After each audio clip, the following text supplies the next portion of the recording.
Viajé a Siria. 11 años después del comienzo de una de las peores crisis del siglo XXI, pude ingresar al país. Este es el tercer y último video largo de mi viaje por Siria.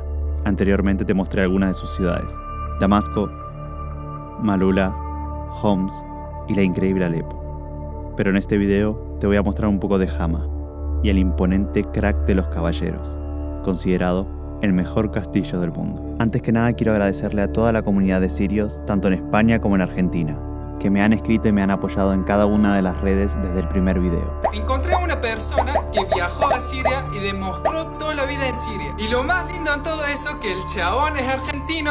Bienvenidos una vez más a Siria. Buena gente, buenos días. Me encuentro en la ciudad de Hama. Venimos a visitarla un poquito rápido, pero bueno, no me podía perder la ocasión para venir a visitar esta ciudad. Yo, como siempre, estoy comiendo algo, un helado. Esta ciudad es la cuarta ciudad más grande de toda Siria, más grande también en población. Y también tiene como símbolo identificatorio, así como muy típico de la ciudad, estas ruedas, estas norias que servían para abastecer de agua antes a la ciudad. Entonces recogían el agua del río y por los acueductos que están ahí, llegaban a las casas y llegaban a distintos puntos de la ciudad. Entonces, bueno, ahí hay otra, por ahí no sé si se llega a ver, hay otra más y también cumplía la misma función. Entonces, antes el caudal de agua del río era muchísimo mayor al que hay ahora, pero bueno, ahora está encendida como de manera simbólica, imagino, para de decoración, digamos.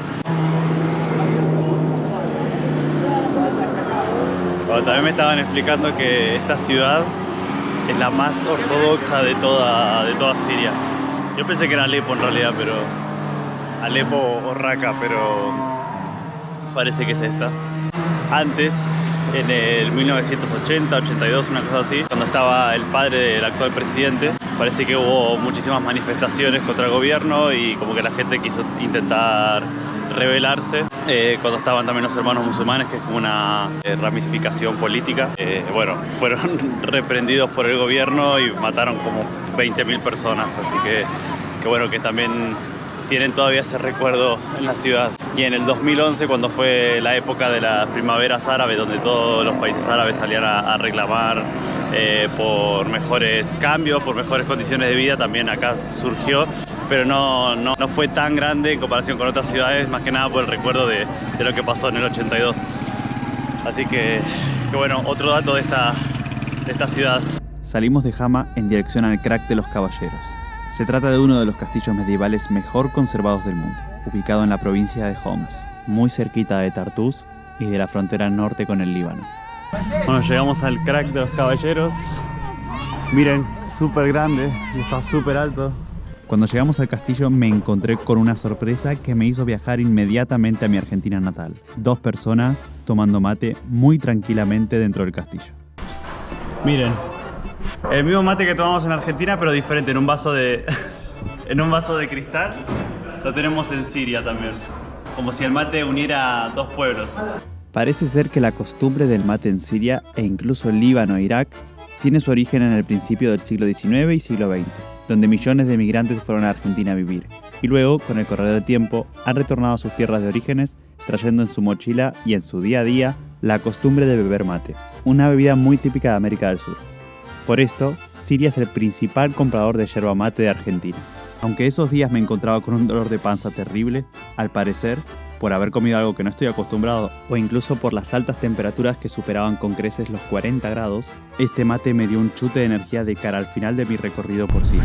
Bueno, seguimos recorriendo el famoso castillo, el Crack de los Caballeros en Homs, y la verdad es espectacular. Tiene como, un río, imagino que será a propósito como para impedir el paso y para poner como trabas en el camino para que no nos puedan invadir, sea un poco más difícil.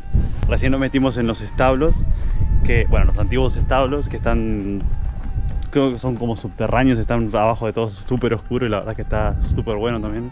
El Crack de los Caballeros fue construida por los cruzados en 1170 para proteger la ruta que iba de la ciudad de Homs hasta Trípoli, en el actual Líbano, y resistió a nada menos que 12 asedios.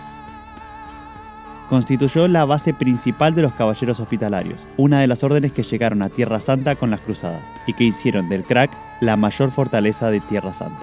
El tamaño de su doble recinto amurallado es casi el doble de grande que la mayoría de las fortalezas europeas de la época. El Crac de los Caballeros fue incluido por la UNESCO en el Patrimonio de la Humanidad en 2006 junto con el Castillo de Saladino, ubicado un poco más hacia el norte de Siria. Lamentablemente recibió algunos daños a causa de los bombardeos durante la guerra. Este lugar es increíble, increíble. Creer que pasaron los cruzados, después luego los musulmanes. Es una bestialidad, aparte de las vistas increíbles también que tiene. Estuvimos recorriendo una parte de lo que es la cocina, que bueno, acá se lo voy a mostrar. Tenían un horno gigante como para 2000 o 4000 personas. Y es una locura también, ahora se los voy a mostrar. Y este es el horno que les decía anteriormente. Es gigante, y acá se cocinaba toda la comida para las 2000, 4000 personas. Esta parece que es una puerta como para abastecer ahí, o de carbón o de fuego al horno. Y desde acá era la entrada como al patio de comidas donde la gente se sentaba a comer. Esta parte de acá. Ponían cereales, aceite, lo que sea que necesitasen. Y acá también otro tipo de cosas que guardaban. Eran todos los víveres para las comidas y todo eso. Ahí era donde hacían el proceso de las olivas, el aceite de oliva y todo esto. Aceites. Y miren, acá también depositaban el agua. Que lo metían, parece que lo cargaban acá. Se hacía como una canaleta. Desde aquí. Y llegaba acá. Este era el pozo de agua para sacar. Era el agua potable. De igual manera acá había también otros pozos para guardar el alimento. Otro tipo son frutas, verduras o lo que sea. También lo guardaban acá, los cereales. Lamentablemente muchas de las estructuras de acá también están siendo renovadas. Remodeladas también por el correr del tiempo, ¿no? Que eso también, ya te digo, son casi 1000 años, no sé si son 900, 800 años, pero son casi 1000 años, que es un montón. Y nada, la crisis también golpeó esta parte de Siria, que en esta zona estuvieron también los grupos terroristas y se hicieron con el castillo también. Entonces, lamentablemente sufrió algunos bombarderos, algunos morteros en las torres o en algunas puertas, en escaleras. Y nada, todavía al día de hoy lo están refaccionando, lo están volviendo a querer recuperar lentamente. No hay rincón de este país donde no haya golpeado. Pero increíble, increíble. Jamás vi un castillo de esta magnitud, es precioso. Miren todos los detalles que todavía siguen conservados, a pesar de no tener mucho mantenimiento y no tener mucho tratamiento. Se siguen manteniendo muchos detalles en el techo. Pero bueno, contra el correr del tiempo tampoco se puede hacer mucha cosa. A ver, esto también era como un hall, también gigante, miren. Hay una paz, una tranquilidad acá. Y es un fresquito también que se agradece mucho con las temperaturas que estamos pasando ahora. 37, 38 grados más o menos, así que se agradece de verdad. Bueno gente, mi viaje a Siria está llegando a su fin. Fue un viaje muy, muy especial, particularmente para mí porque es un viaje que llevo planeando hace mucho, mucho tiempo. Las noticias y las cosas que se dicen sobre el país, a lo mejor desde España o desde mismo de Argentina, porque cuando yo vivía en Argentina se escuchaban todas las noticias malas y todas las cosas que estaban pasando en el medio de la crisis en el año 2012, 2013 inclusive. 2014 y 2015 también, ¿no? Que fue como el auge de todo el terror del desastre que estaba ocurriendo aquí. Y evidentemente, yo era muy joven, era un adolescente simplemente, y cuando empecé a escuchar estas noticias y estos acontecimientos que pasaban en otra parte del mundo y que parecía muy lejano del lugar en el que yo vivía, realmente siempre me despertó una curiosidad y una sensación de querer saber algo más de por qué pasa esto acá y no en mi casa, y no en mi pueblo, no en mi ciudad o no en el lugar donde yo vivo. Ha pasado mucho tiempo y siempre he tratado de alguna manera poder venir a visitar estos territorios, a visitar este hermoso país y poder ver con mis propios ojos qué fue pasando durante el tiempo, qué pasó, qué sucedió con todo este desastre que se escuchaba en las noticias. Es verdad que toda la gente está padeciendo. Es verdad que, bueno, ya sabrán porque imagino que cada uno en sus países también escucharán noticias como estas. Entonces, a veces la curiosidad es más fuerte y la verdad que pude venir a visitar este país. Estoy muy contento.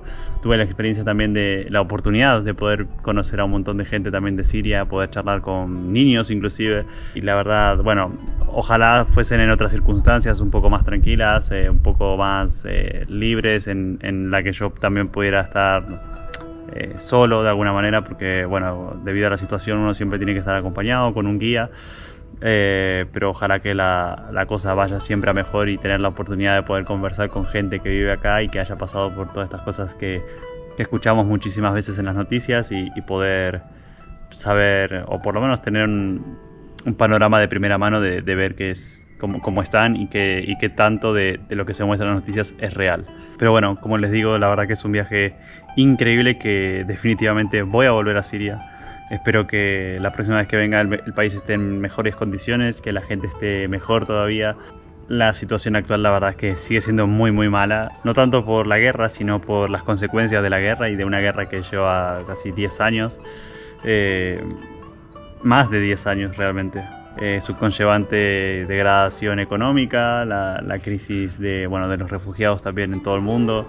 Entonces son cuestiones que la verdad que espero que se puedan resolver muy pronto y en mi próximo viaje a Siria sea diferente y poder conversar con muchísima más gente en comparación con la que pude conversar en esta oportunidad.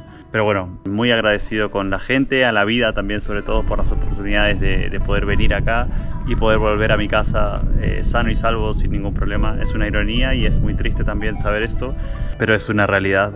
Hay gente que no puede, si quiere salir de Siria no puede, y las condiciones para salir de este país son muy complicadas y no siempre son las más convencionales, digamos. Muy agradecido también a todas las personas nuevas que se están suscribiendo al canal, que se están sumando a esta comunidad preciosa de gente que quiere saber más sobre otros países, que quiere ver a través, bueno, por lo menos de mi cámara o de mi teléfono, nuevos países y seguir en mi objetivo por conocer cada país del mundo. Muchísimas gracias por ver este video, espero que les haya gustado. No olviden suscribirse y activar la campanita para no perderse cada uno de los videos alrededor del mundo. Soy Julián Gontat y estoy tratando de conocer cada país del mundo. No olvides suscribirte y activar la campanita para ver los videos de todos los países que estoy visitando.